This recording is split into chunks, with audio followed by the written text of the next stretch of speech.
Hola, bienvenidos y bienvenidas amigos y amigas a Pensamiento Crítico de Utopía Comunicaciones, el espacio para criticar, para sugerir, para proponer y para crear herramientas justamente para ir contribuyendo y coadyuvando en buscar alternativas y soluciones a lo que ahora mismo vive nuestro país. Saludo cordialmente y celebro la presencia, porque ha sido varias veces invitado y no hemos tenido la ocasión, el economista Juan Carlos Salvador, presidente del Colegio de Economistas de Pichincha. Juan Carlos, gracias por el sacrificio de venir a nuestra oficina. Ahora mismo el tráfico está bastante complicado. Gracias, Juan Carlos. Bueno, para comenzar, yo no sé si hacemos, así se suele hacer, un brevísimo diagnóstico de lo que ahora mismo es la economía del Ecuador, tomando en cuenta que estamos a pocos días de que termine, a 3 semanas prácticamente, que termine el periodo de transición del presidente Daniel Noboa y a su vez a 3 semanas que él asuma ya, ahora sí, por 4 años la presidencia de la República. ¿Cuál es el diagnóstico desde el académico, desde el titular de un gremio como es el Colegio de Economistas, de la situación económica del Ecuador ahora mismo? Bienvenido, Juan Carlos. Muchas gracias, Fernando, por la invitación. Sí, lamentablemente la agenda es complicada, pero enhorabuena que ya estamos compartiendo micrófonos. Y bueno, como Colegio de Economistas de Pichincha, hemos estado de manera permanente analizando las cifras de la economía. Y justamente 2024 fue un año en donde lamentablemente se decreció en 2%. Y esto vino debido a una profundización de los factores estructurales de la economía. Si usted quiere, ¿no es cierto? Desde el segundo semestre de 2021 hay una tendencia a la baja en los principales agregados macroeconómicos: consumo de los hogares, inversión, PIB y el empleo. Y esto obviamente el año pasado demostró que por la inseguridad, por la crisis eléctrica, por el shock impositivo se profundizó esta crisis. Y siendo esto el tercer año desde dolarización que decrece la economía. Tenemos el ejemplo de, por ejemplo, en pandemia, en el terremoto, y esto fue por shocks exógenos. ¿Qué quiere decir esto? Impactos naturales, impactos de precios de barriles de petróleo, pandemia, pero el año pasado ya fue un shock por fenómenos ya propios de la economía. Y eso es un poco desafiante de cara a este 2025, porque si bien es cierto, si incrementamos, ¿no es cierto?, el tema de la incertidumbre arancelaria impuesta por el presidente Trump y su shock en la economía global, pues las perspectivas de crecimiento para este año deberían ser menores a las que ha fijado el Banco Central del Ecuador. Juan Carlos, pero los gobiernos, y tomando en cuenta el último, no han sido recursivos y reactivos a la hora de enfrentar estas realidades. Bueno, lamentablemente el periodo es, no son ni 2 años lo que estuvo el presidente Daniel Noboa. Y obviamente él recibió una caja fiscal de $100 millones. Hay una estadística que se calculaba que de cada dólar que hay en la caja fiscal había $25 de deuda cuando asumió el presidente Daniel Noboa. Y justamente como colegio sostuvimos en su momento que es momento de incrementar el IVA. Lamentablemente era la única vía para tener liquidez inmediata y obviamente reducir la presión de atrasos y que no se rompa la cadena de pagos. Y en efecto se hizo eso. Cuando estuvo en la Asamblea Nacional, estos debates de las contribuciones, del ICD, etcétera, como colegio no estuvimos de acuerdo. Sin embargo, propusimos que se evalúe el gasto tributario, que son exoneraciones y exenciones, y eso sería dinero también a la vena. Obviamente, el año pasado ¿Cuántos son? Más de 3.000 millones, creo, ¿no? son más de 5 mil Más de millones de 5.000 dólares de millones. exoneraciones en IVA e impuesto a la renta. No todo es malo, ¿no? De ahí, de hecho, la CEPAL hace un llamado a la región a evaluar la pertinencia, pero sí hay un margen de alrededor de 1.500 millones de dólares que puede ser revisado. Y sobre todo ya el año pasado fue una situación de readecuación normativa para sentar las bases y dar la certeza de una mayor inversión en algunos sectores. Entonces, yo creo que este año es desafiante para que se materialice y sobre todo esta reducción de la certidumbre pueda producir un mayor empleo, mayor dinamismo. Esto de lo que dice el Fondo Monetario, por decir, de la proyección para el 2025, de más o menos del ellos dicen el 1.7. Sí, En cambio, el Banco Central dice el 2.6 más así o menos. es. ¿A cuál creemos o cuál es más se acerca a la realidad de nuestra economía? Bueno, sí, el Banco Central es 2.8, el Fondo Monetario 1.7, el Banco Mundial 1.9 y la CEPAL 1.4. Cada actualización es de diferente periodo, entonces, por ejemplo, la actualización de CEPAL no tiene en cuenta la incertidumbre arancelaria. El Fondo Monetario, esos son más conservadores también en sus previsiones, obviamente, porque hay un proceso de consolidación fiscal que puede incidir en la economía. Y el Banco Central del Ecuador lo que estima es que Más haya optimista, ¿no? una recuperación. Obviamente, como colegio, somos escépticos de ese valor, estamos nosotros haciendo nuestro propio modelo para publicarlo máximo en 2 semanas, la proyección para este año, incorporando una serie de variables que justamente eso reduzca esta incertidumbre que hay, porque si vendemos un optimismo que no se materializa, lamentablemente los agentes económicos lo perciben como una inconsistencia, y esa inconsistencia genera incertidumbre y genera malas decisiones. La señora ministra, la flamante ministra Moya, se ha reunido con el Fondo Monetario, con el Banco Mundial, con el Banco Interamericano. ¿Qué les diría decir o qué debía haberles dicho frente a esta circunstancia? ¿Y qué resultados se puede tener? El Fondo Monetario dice que respalda la economía ecuatoriana y todavía hay un remanente de reembolso que como 400, 500 millones de dólares. ¿Qué puede esperarse del Fondo Monetario y a cambio de qué, por ejemplo? Bueno, y aquí como gremio hemos sostenido una posición que debe ser pragmática, ¿no? Lamentablemente el año pasado se redujo el déficit fiscal de una manera no estructural. Si ustedes quieren, ¿no es cierto?, se incrementó el IVA, que es estructural, pero no se hizo absolutamente nada para controlar la evasión, para controlar el gasto público ineficiente, para priorizar los recursos de manera adecuada y sobre todo el Y para tema, cobrar las deudas y también, para Juan Carlos. justo eso iba, de las deudas de infirme, del SRI, se hizo la remisión, ¿no es cierto?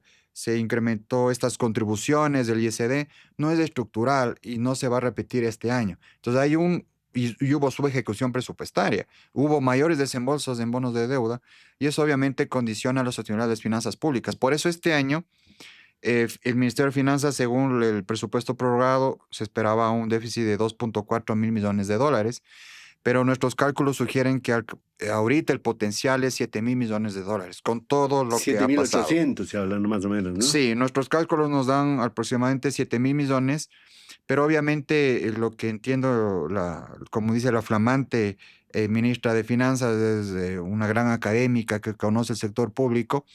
El llamado es, ¿no es cierto?, priorizar el gasto, pero no significa una austeridad, sino priorizar a temas que necesita el territorio: obra pública, equipamiento, infraestructura. Inversión pública, ¿no? Inversión, bueno, no, el concepto ahí, plan anual de inversiones, ahí compra de renuncia de funcionarios, que ahí está un poco mal concebido. Por eso yo siempre reitero obra pública, porque es del grupo 75, como se lo conoce, que es netamente ya infraestructura, equipamiento, mantenimiento, que hace mucha falta. Entonces, como gremio sostenemos de que, en efecto, hay que cuidar la sostenibilidad fiscal, pero no necesariamente la sostenibilidad es un objetivo, sino es un fin para alcanzar un desarrollo. Y además tomando en cuenta, porque está pendiente lo de la campaña, el ofrecimiento de bonos y un sinnúmero de cosas que se habla de más de 500 millones de dólares. ¿De dónde habrá salido o de dónde tendrá que salir esos recursos que eran pues netamente electorales y netamente, sabemos, clientelares, Juan Carlos? Bueno, el tema de las transferencias sociales está enmarcado en la literatura, como se lo conoce, como esta ascendencia social, justamente para asegurar un consumo mínimo. Porque esos bonos no estaban presupuestados, muchos de ellos. No estaban presupuestados, pero el tema es que lo que se trata es de asegurar un consumo mínimo para población afectada. Obviamente, y aquí cuál fue el ejercicio, este espacio presupuestario se redujo de el grupo de intereses de deuda pública, son 600 millones de dólares. Entonces, en efecto, estos 600 tienen que ser repuestos en algún momento el ejercicio fiscal y eso es un hueco también que se incluye el déficit fiscal. Y eso incluye nuestros cálculos. Algunos de estos recursos ya fueron transferidos, según nuestros cálculos, más de $300 millones ya han sido transferidos en términos de, por ejemplo, a los señores policías militares ya se les transfirió, que era un más o menos 60, 70 millones, y de ahí los bonos de desarrollo humano y también los incentivos, que algunos ya han sido materializados. Juan Carlos, más de 7.000 millones necesitaría este 2025 el gobierno. A eso hay que sumar cómo está el asunto de los pagos inmediatos que tiene que hacer por el concepto de la deuda externa, este 2025 y 2026. Sí, bueno, lamentablemente cada año la presión de pago de amortización y deuda pública es mayor. De hecho, justo nosotros formamos el Consejo Consultivo de Ingenierías y Economía, y justamente ahí yo les presentaba de cuánto representan, ¿no es cierto?, los intereses de deuda pública en el presupuesto, que es el 11%, la obra pública el 1%, la nómina el 33% y transferencias 36%. Entonces, aquí pasa, lo que sostenemos es priorizar e ir por un gasto eficiente. ¿Cómo priorizamos? Evaluando la pertinencia de que existan o no algunas instituciones, que no hay razón de ser instituciones que han ejecutado de manera histórica el 40% o que no son capaces de cumplir el objetivo de su Pero creación. no con ese relato de que el Estado es obeso, de que todas estas situaciones, que es un discurso que viene desde hace rato, ¿no? De Es que que, echarle la culpa un poco al Estado. a ver, la literatura dice, hay fallos de mercado y fallos del Estado. Eso lo hablan los premios Nobel de Economía, etcétera. Son conscientes de que el Estado también es ineficiente, pero no es la panacea, ¿no es cierto? El Estado tiene que entender las brechas territoriales para generar capacidades en la población, infraestructura, educación, salud, seguridad, etcétera. Pero obviamente, y aquí les pongo un ejemplo bien, bien chistoso que comentaba en algunos espacios, hay un ítem presupuestario que es materiales de peluquería. Entonces, nuestra consigna es ir a un gasto que se base en reasignación y priorización.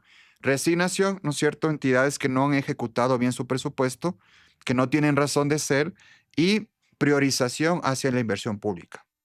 Porque se habla que el 80% de la nómina son policías, militares, médicos, profesores, todo eso. Un 20% hipotéticamente estaría susceptible a hacer una reingeniería, por llamarle de alguna manera, ¿verdad? Y ahorrarse algún dinero. Pero ahora, por ejemplo, ahí tenemos que añadir las facturas pendientes, por ejemplo, con los GAT, con los proveedores y con los prestadores externos. Ahí hay otro monto que también hay que cubrirlo. Sí, y aquí es un tema muy importante, ¿no? Porque el déficit fiscal no tiene que concebirse subejecutando, no haciendo obra pública, no pagando a proveedores, no pagando a la seguridad social o a los GAD. Eso es insostenible. Entonces, obviamente, lo que se necesita hacer esto es priorizar el gasto y fortalecer los ingresos permanentes sin subir los impuestos. Eso es muy importante. Ya la población no aguanta más impuestos y es momento de que, ¿no es cierto?, cada dólar de nuestro pago de impuestos sea retribuido en buenos servicios públicos.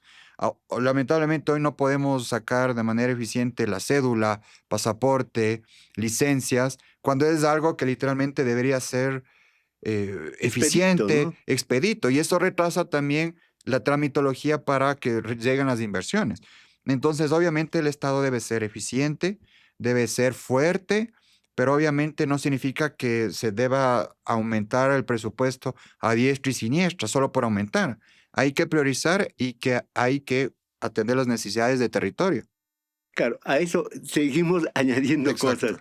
Por ejemplo, ahora mismo el petróleo está a la baja, lamentablemente. Tenemos el asunto de los aranceles que hace el señor Trump. Todavía no tenemos una respuesta concreta del gobierno para cómo afrontar, porque ellos en principio festejaron. Al igual que el señor Milei, que solamente el 10% nos ponían de aranceles. Y hay otros temas que también están pendientes. Pero lo que sí habría que recomendar es que no sea la cenicienta la educación, ni la salud, ni la seguridad, ¿verdad? Y para los que por ahí se van los recortes presupuestarios, y eso a estas alturas yo creo que sería un error y un pecado dentro de los términos sociales y económicos. Claro, son instituciones sectoriales estratégicos. Obviamente lo que se concibe es que de cada dólar que se ocupa en el Ministerio de Salud y Educación sea eficiente. No necesariamente significa que una institución es más eficiente si tiene más presupuesto. Por eso existen entidades que ejecutan entre 40 y 60% en los últimos 10 años. Entonces ahí hay una tarea súper importante de gestión, más que de presupuesto. Y hay otro tema, ¿no es cierto? El ingreso petrolero de lo que entra a la caja fiscal representa el 7% de todo el presupuesto general del Estado, del sobre la línea, como se le conoce. Pero el mayor desafío, mi estimado Fernando, es justamente materializar los recursos artificiales que están en las proformas, porque nuestro cálculo da cuenta de que entre el 2023 y 2025 se incluyeron 7.482 mil millones de dólares en el presupuesto y se materializó apenas del 0.001%.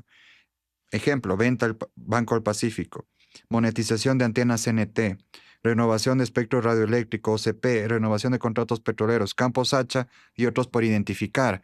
¿Cuál fue la solución? Más deuda, más atraso, más subejecución, más impuestos. Entonces, ahí va el tema de que no se está concibiendo bien la sostenibilidad fiscal, porque se está literalmente apagando la economía, incluyendo una serie de ingresos que no son materializables para cumplir una meta que no está pegada a la realidad. Entonces, justamente eso es el gran desafío de cara al nuevo periodo del señor presidente. ¿Será porque no existe en verdad trazado un verdadero programa económico? Porque eso venimos viendo desde el gobierno de Moreno, Lazo y ahora Noboa. Yo me acuerdo, por ejemplo, en el tiempo de Moreno, el ministro Campaña, por ejemplo, ¿recuerda usted? Decía que va a traer ni sé cuántos miles de millones de inversión extranjera. Después, en el gobierno del señor Lazo, igual eran explosiones de discursos que viene tanta plata y ahora en el gobierno del señor presidente Noboa, que ahora mismo está recorriendo Medio Oriente, creo, ¿verdad? Yo no sé qué perspectivas quiere, quería hacer el presidente allá en esos países. La inversión pública no es que cayó desde Moreno ni con Lazo, ya viene varios años deprimida el Plan Anual de Inversiones, que es la principal variable de ajuste cuando no se tiene una correcta planificación a largo plazo de infraestructura, obra pública, etcétera. Y eso alguien tiene que pagar y lo estamos pagando. A pretexto de eso, lamentablemente, los últimos gobiernos no han impuesto una política de reactivación económica, y es que no se ha entendido cuáles son los determinantes. Y ahí es un tema que comparto con usted, Fernando. La inversión extranjera directa no viene artificialmente, no viene por anuncios, no viene por un TikTok, no viene por una historia, viene por certezas, O ¿no es por una cierto? foto. O por una foto. La inversión extranjera directa en determinantes aplicados a Ecuador y a la región es una demanda interna fuerte, es decir, un consumo que esté creciente, que tengan buena capacidad adquisitiva, que haya certidumbre jurídica, certidumbre Estabilidad, ¿no? tributaria, estabilidad política y perspectivas de crecimiento al alza. Si el país no tiene eso, podemos anunciar una serie de exoneraciones, de exenciones que no va a venir la inversión. Por eso otros países que tienen lamentablemente inestabilidad política tienen más inversión extranjera que nosotros. Bolivia, por ejemplo. Entonces, hay que trabajar en los determinantes y entender qué buscan los inversionistas. Y en el tema del impacto arancelario de Trump, que no lo topamos en el anterior espacio, es importante trabajar en una política para minimizar los impactos, porque el laboratorio de Yale ya estimó los impactos en la economía estadounidense y global y da cuenta de que se van a contraer en los dos primeros semestres, en los dos primeros trimestres la economía de Estados Unidos, impacto global, menos demanda de consumo de bienes importados, menor capacidad adquisitiva de los estadounidenses y por ende van a demandar menos productos del Un boomerang, exterior. ¿no? Va a haber un boomerang. Exacto. Y por otro lado va a haber una guerra de precios, obviamente para paliar esta falta de demanda de Estados Unidos hacia otros países. Entonces, ahí la política pública, y lo hemos sostenido, que debe ser crear nuevos exportadores. Ampliamos mercado, pero que los exportadores de siempre sigan exportando, pero los exportadores, ¿no es cierto?, los de emprendimientos que no se asocien para, obviamente, su producto pueda ser colocado en un mercado internacional y reactivar la economía desde el territorio.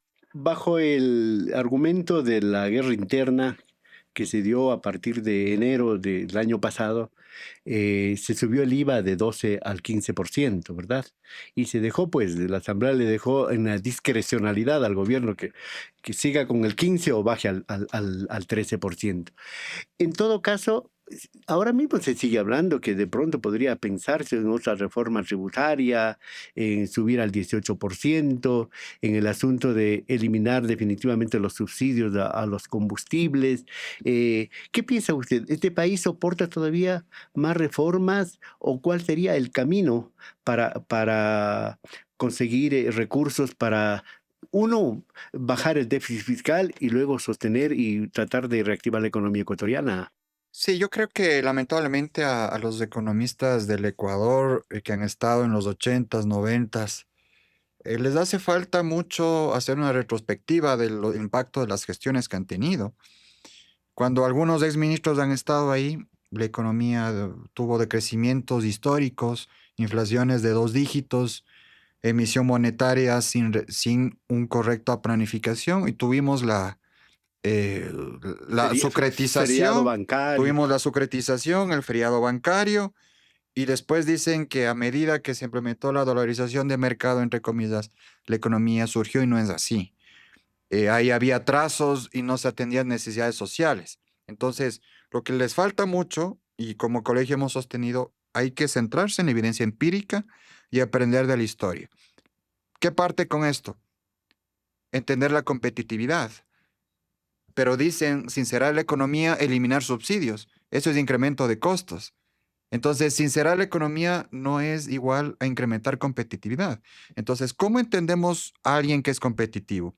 Articulación interinstitucional en territorio, no duplicar roles, ser asociativos y entender la estructura de los subsidios como algo estratégico. Países como Estados Unidos, como Alemania, Tienen España, subsidios. tienen subsidios a sectores estratégicos para intereses nacionales. Aquí, en cambio, lamentablemente, y es verdad, hay que ir por un tema de que reciban los subsidios quienes de verdad necesitan, sectores económicos O sea, que no que de haya verdad distorsión, necesitan. ¿no? Exacto, para minimizar, ¿no es cierto?, lo que se conoce como error de inclusión, es decir, personas que tienen piscinas y que tienen gas, ¿no es cierto?, gas licuado de petróleo, 10 tanques al mes, no tienen que recibir subsidio porque tienen la capacidad de comprar. Pero obviamente otros sectores, por ejemplo, en el transporte público, en sectores estratégicos para la agricultura, tienen que mantenerse esos subsidios. Por ejemplo, hay un tema en Europa que trabaja en la bioeconomía.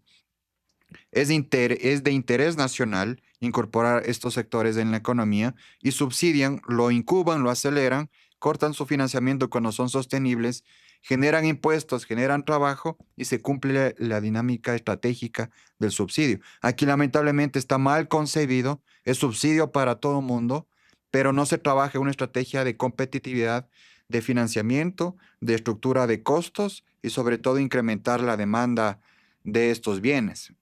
Cuando se habla de subsidios también hay que retrotraer y decir lo que usted planteaba, el asunto de los llamados gastos tributarios, ¿verdad? Que ahí va, usted lo ha dicho, más de 5.000 millones de dólares, que algunos son importantes, Así pero es. otros sí son distorsionadores del asunto y van a sectores que en verdad, haciendo un seguimiento, no han cumplido, no han hecho los deberes. Y a eso habrá que agregar el asunto de las deudas, tanto de al SRI, por Así es. ejemplo, deudas y otros casos. ¿Es posible cobrarles las deudas? ¿Es posible corregir esas exenciones, parar esas recurrentes remisiones que hay para un poco ordenar la economía y no seguir dando a los sectores que tienen posibilidades y siguen un poco lucrando del Estado? Sí, justamente aquí es un tema muy importante. Como colegio hemos hecho un cálculo de 7.500.000 millones de dólares que son potencialmente recaudables con las reformas y la voluntad política y técnica adecuadas. Comenzamos por la evasión de IVA, ¿no es cierto? Según el BID, fuimos los subcampeones de evasión de IVA de la región, por atrás de República Dominicana. Eso es dinero literalmente a la vena, ¿no es cierto? Está el tema de su facturación, no se factura y está en alojamiento y comidas, turismo, etcétera, en donde el BID ya alerta y dice hay que trabajar en esos sectores. En brechas de recaudación e impuesto a la renta de personas naturales, un estudio del SRI con el Fondo Monetario estimaron que es más de $1.000 millones que se está perdiendo. Y hay una experiencia en Chile que justamente conversábamos del otro día. Ellos con manejo de bases de datos a gran escala identifican patrones transaccionales entre empresas relacionadas a la interna y externa e identificaron que hacen una triangulación para reducir la presión tributaria. Y ahí, solo haciendo un cambio normativo, incrementó la recaudación sin subir impuestos, sin, ¿no es cierto?, perseguir, sino evaluando comportamientos que pueden distorsionar la dinámica tributaria. Gasto tributario, aquí hay un tema muy importante que presentamos justo la semana pasada, un estudio que, según decil de ingreso, ¿no es cierto?, ahí IVA cero, educación, salud, etcétera, devolución a IVA a adultos mayores que no tiene que toparse, pero por ejemplo hay exoneraciones en IVA a muebles y artículos de hogar, en donde el 93% del decil de mayores recursos se beneficia de esto, mientras que los de menor recursos es apenas del Los que 1%. más pueden consumir, pues eso, ¿no? Exacto. Entonces, la propuesta es eliminar la regresividad del IVA. Hay bases de datos de información a nivel de persona que permite ir hacia esa transcedencia. Hay otros países que tienen este tema, por ejemplo, Canadá, tiene Panamá. Obviamente ya viene por la visión que se tiene como país. Por ejemplo, Chile no tiene casi exoneraciones, tiene una base plana, pero tiene transferencias para sostener el consumo de las personas que más tienen. Pero ahí vamos, se necesita voluntad política para comenzar. Voluntad política y Y, técnica. y es más del asunto, si es un poco transversal, el poder político y el económico, hay intereses de por medio, hay intereses creados. Entonces, ¿cómo podemos esperar de un gobierno o de cualquier otro gobierno que tenga esos intereses, esos apetitos y tenga que cumplir ciertos compromisos con sectores incluso que apoyaron en la campaña o que son parte de un grupo económico o de un sector de poder? Bueno, bueno, este es un tema de debate, ¿no? Independientemente si es que es de izquierda o derecha, hay grupos económicos atrás que financian campaña y tienen diversos intereses. Obviamente todo parte por la capacidad de trascender en el ejercicio de la política pública, es decir, que las políticas sean atemporales, a mediano y largo plazo, que cumplan un rol como país. Y eso, pues, yo creo que a nivel de colegio de economistas hemos sido muy críticos a que ya más de una década no ha existido una visión estratégica de política económica que priorice la agricultura, ¿no es cierto? Que priorice también la intervención del sector privado en algunos sectores que puede ser beneficioso, sectores estratégicos, que sea justamente una estructura de impuestos que atienda a las necesidades de la población. Es decir, si nosotros no tenemos obra pública, no tenemos buenas vías, no tenemos infraestructura de primera, hay que diseñar el mecanismo para que eso pueda. Pero lamentablemente en Ecuador hay demasiada escasez técnica en alianzas público-privadas. Por eso es mínimo. Por eso esta secretaría el año pasado ejecutó menos del 50%. Entonces hay que justamente fortalecer capacidades y priorizar los recursos hacia los sectores en donde más se necesita. Para este nuevo periodo de 4 años del señor Novoa, ¿qué debería hacer pues, en cuanto ya a sus colaboradores, a su gabinete? Porque el gabinete que está terminando, pues ha dicho que es un gabinete de amigos, de conocidos, de funcionarios de sus empresas. ¿Cuál sería la recomendación de un técnico como el economista que tenemos aquí conversando? Gracias, Fernando. Bueno, el tema es, deben ser personas con trascendencia en el sector público. La dinámica del sector público difiere del sector privado, pero obviamente se puede complementar. O sea, hay personas que han trabajado en lo privado y en lo público han hecho una gestión estupenda y viceversa. Lo que yo creo aquí es que las directrices tienen que ser muy claras como visión de país y justamente evitar que las personas que no están de acuerdo boicoteen la visión de país que se puede estar construyendo o no. Y justamente eso es llegar a acuerdos mínimos. Otros países, imagínense, nosotros debatimos aquí si vamos a hacer como Venezuela o no, y otros países ya van a presentar, ¿no es cierto?, vehículos que pueden volar sin llantas. Entonces, mientras Los aerotaxis. los aerotaxis, mientras como sociedad nos centramos en discusiones, debates tan vacíos, otros países discuten, por ejemplo, cómo eliminar la regresividad del IVA, por ejemplo. Y están justamente diseñando un mecanismo que permite eso. Otros países, por ejemplo, diseñan con inteligencia artificial la capacidad de predecir incendios forestales. Aquí estamos discutiendo si es que me tomo o no con la foto con un presidente y cuál va a ser el impacto. Entonces yo creo que aquí y como colegio hemos tratado de fortalecer el debate, hemos formado el Consejo Consultivo de Ingenierías y Economía, que justamente tenemos unos espacios participativos de discusión y hacemos manifiestos hacia las autoridades, hacia la ciudadanía, para que justamente pueda contrastar e informarse y sobre todo tomar mejores decisiones informadas. Claro, la idea sería aterrizar de la campaña electoral y pensar en gobernar, ¿verdad? Así es. Dicen salir, bajarse de la nube o bajarse de la burbuja. Eh, en todo caso, ahora mismo se debate, y vamos terminando, Juan Carlos, el asunto de una asamblea constituyente y de una nueva constitución. ¿En qué podría apoyar o ayudar una nueva constitución a enfrentar todos estos problemas? Porque de todo se le echa la culpa a la constitución vigente ahora mismo. Sí, y cuando el problema también ha sido de gestión, ¿no? Con constitución o sin constitución se tiene que trabajar Y cumplirla, y ¿no? cumplirla sobre todo. Eso es muy Respetarla. importante porque eso también evalúan las calificadores de riesgo, la institucionalidad y el sistema de contrapesos. Eso es también un indicador de riesgo país. Por eso Venezuela tiene un riesgo país de Elevadísimo. casi más de 5.000 puntos, cuando otros países con institucionalidad que respetan, ¿no es cierto? Como Colombia, Perú en su momento, tienen entre 200 y 300 puntos básicos. Entonces, el tema de la constituyente, si bien es cierto, si es que es una consigna que desea implementar el señor presidente, si es que se lo hace como actores con voz, ¿no es cierto?, con vocería, sería que esta constituyente atienda a las principales necesidades del territorio, de la ciudadanía. Si es que no se lo realiza, pues obviamente ir trabajando en una institucionalidad.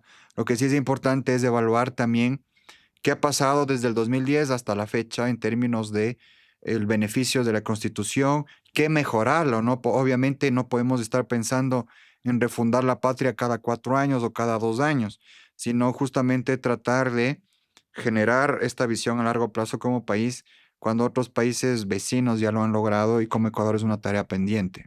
Evaluando los 18 meses de gobierno del señor Noboa y pensando en proyección, ¿qué tipo de modelo tiene el señor Noboa? ¿Modelo económico? ¿Tiene un modelo económico? ¿Tiene un modelo político? ¿Tiene un modelo social? ¿Ustedes han visto? ¿Podemos decir cuál es el modelo del señor Noboa? Bueno, el tema del modelo económico siempre es discutible, ¿no? Lamentablemente, y desde años pasados, se ha dicho que que el Estado debe ser, ¿no es cierto?, fuerte, el complemento del privado, pero en la práctica hizo bien las cosas, pero no se complementó con el sector privado, entonces tramitología, trabas, corrupción, etcétera. Y a pretexto de eso, lo que se busca es literalmente que sea un Estado que dé dádivas, transferencias sociales, como lo que pasó lamentablemente en campaña, y eso no obedece a una planificación. Entonces, puede ser un Estado clientelar, ¿no es cierto? A eso iba. Puede ser un Estado Asistencialista. asistencialista sin una evaluación. De hecho, la última parte de la formulación de la política pública es la evaluación y seguimiento. ¿Este es un Estado neoliberal en lo económico? Yo creería que no es liberal, neoliberal. De hecho, ni siquiera con Guillermo Lasso se ha implementado un Estado neoliberal, porque un Estado neoliberal obviamente tiene que, y como empresarios también hemos discutido, si es que los liberales quieren liberar la economía, tienen que liberarla, pues. No tienen que literalmente aprovechar el tema del contacto público para eliminar aranceles, para contratos de inversión, para priorizar contratos, ¿no es cierto? Eso no es liberalismo ni neoliberalismo. Ese es el chanchullo, ¿no es cierto? Y eso se malentiende como visión Eso es económica. corporativismo, llamaríamos. Literalmente. Entonces, eso no le hace bien al país y justamente el rol es hacer este sistema de contrapeso que permita justamente que las autoridades tomen las mejores decisiones. De hecho, un tema que saludamos también como Colegio de Economistas es el año pasado que se aprobó una serie de leyes, ¿no es cierto? Temas de fomento productivo, de reactivación 5 leyes urgentes eléctrica. económicas, ¿no? Entonces, esa institucionalidad ya creada tiene que plasmarse también ya este año y esperemos que las autoridades de turno puedan hacerlo. Bueno, vamos terminando. As- El presidente Noboa tiene que hacerse cargo del país ya. Ya no hay tiempo para culpar a los gobiernos pasados. Me imagino que él mismo, como va a seguir gobernando, la mesa está servida y la casa está en orden, Juan Carlos. ¿Cree usted eso? Bueno, siempre, lamentablemente, y ahí es una idiosincrasia que culpa, ¿no es cierto?, a las anteriores administraciones, pero lo importante es buscar soluciones y tener un correcto diagnóstico, no vivir en realidades paralelas, como lamentablemente pasó con el gobierno de Guillermo Lasso, que no entendieron las necesidades de territorio de la población y eso llevó lamentablemente a esta incertidumbre política que vivimos los años anteriores. Entonces, yo creo que el señor presidente está evaluando ya su gabinete, sus prioridades y sobre todo esperemos que el rol de la Asamblea Nacional sea estratégica, no a literalmente sentarse a hablar del día del bizcocho, el día del encebozado, el día del cevichocho, sino leyes y fiscalizar también de manera adecuada en beneficio del país, porque lo que ha pasado, y eso es una crítica, lamentablemente, es que se crean leyes, ¿no es cierto? El presidente las veta y queda todita la discusión de meses de comparecencias, de A la análisis basura. a la basura. Entonces, eso tiene que ¿Usted reformularse. cree que con la señora madre del presidente como titular de la Asamblea se puede lograr o hay algún peligro? ¿Qué piensa usted? Bueno, aquí Anabela Singh es una persona de primer nivel, es una persona preparada, inteligente, con valores adecuados. Y ella va a presidir posiblemente la primera sesión, ¿no es cierto? La primera sesión va a presidir. Obviamente ya habrán las negociaciones, conversaciones con los sectores para ver quién preside los 2 primeros años, pero el tema es la comunicación interna con el resto de bancadas, es muy importante. Hoy hay un desafío en la Asamblea que hay población muy joven, sin experiencia. Y obviamente vamos a estar como ciudadanos a la expectativa de qué tipos de leyes van a proponer, qué fiscalización van a proponer y sobre todo pagarlo en las urnas, ¿no es cierto? Porque lamentablemente hay personas que no saben su rol en la Asamblea. Lo conozco de primera mano que he tenido la oportunidad de conversar. No saben qué es fiscalizar ni qué es literalmente legislar. Están ahora preparando el traje nomás. Literalmente, se están tomando las medidas y la foto y el nuevo celular. Entonces, esto también es un atentado a la estabilidad política, económica. Esto también evalúan los multilaterales, los organismos calificadores, dicen la institucionalidad, estabilidad política. Si mi estabilidad política viene por meter a cualquier persona para asambleísta que vaya a tomarse fotos, eso va a ser penado con mayor riesgo país y mayor incertidumbre Y y las, co- menor calidad de ley y las consecuencias las pagamos todos los ecuatorianos. y se va a pensar nuevamente en subir impuestos, etcétera, cuando el sector privado, el sector de la clase media, ya no aguanta más impuestos, ya no es momento de más impuestos, es momento de cobrar bien los En impuestos. todo caso, también es momento que los gremios, como el Colegio de Economistas de Pichincha, sea propositivo, ¿verdad? Y sea crítico, por supuesto, para aportar, coadyuvar, a dar luces. Y ojalá haya, pues, la apertura de parte del gobierno y de las autoridades para escuchar otras voces, incluso las voces de la oposición, ¿verdad? Que es legítimo, de pronto ahí hay algunas alternativas, algunas ideas positivas. Juan Carlos, quiero agradecerle por haber venido acá a Pensamiento Crítico de Utopía Comunicación. Si quiere agregar algo, pues Sí, por supuesto, adelante. gracias Fernando. Siempre es un gusto tener espacios de análisis económico. Y sí, y el rol de los gremios hemos sostenido deben ser los principales aliados estratégicos de gobiernos de turno en búsqueda de soluciones para la ciudadanía. El Colegio de Economistas no hace oposición, no hace controversia, hace análisis y recomendaciones propositivas, no apegadas a una realidad paralela, porque si no tenemos un correcto diagnóstico, la solución va a ser artificial. Y por otro lado, como gremio, hemos tratado de hacer esta vocería, hemos tenido gran acogida a nivel nacional e internacional, hemos tenido la oportunidad de reunir exministros desde diversidad de corrientes y han coincidido en las soluciones, que eso es un tema muy importante y eso nos ha permitido justamente que nuestros afiliados comiencen investigaciones, tengamos más capacitaciones y una ciudadanía más informada, que es lo que también se busca, ¿no? Claro, una asistencia, una asesoría gratuita, llamémoslo entre Así comillas, es. técnicamente, ¿verdad? técnicamente, y cuando hay que ser críticos, pues hay que serlo críticos, y eso es Exacto. oportuno. Agradezco la presencia de Juan Carlos Salvador, presidente del Colegio de Economistas de Pichincha, por haber comparecido aquí en Pensamiento Crítico de Utopía Comunicación. Juan Carlos, le seguiremos requiriendo cuando las circunstancias lo necesiten para que haga su análisis y nos diga qué piensa desde el gremio respecto a la marcha de la economía de nuestro país. Muchas gracias, Fernando. Que tengan un buen día. Señoras y señores, muchas gracias. No se olviden de darnos un like y de suscribir a nuestro canal para seguir avanzando y haciendo aquí pensamiento crítico, que nuestra intención es aportar, criticar y proponer.